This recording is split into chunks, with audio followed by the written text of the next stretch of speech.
Hey guys, what's going on? It's your boy Troy here.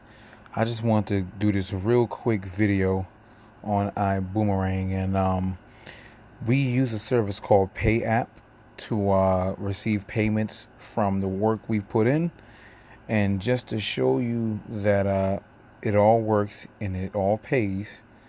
This is the instructions that it texted me saying that the estimated date of arrival to my accounts is for August 1st. So, and to let them know basically, if anything, if it's not deposited, to let customer service know that it didn't reach my account.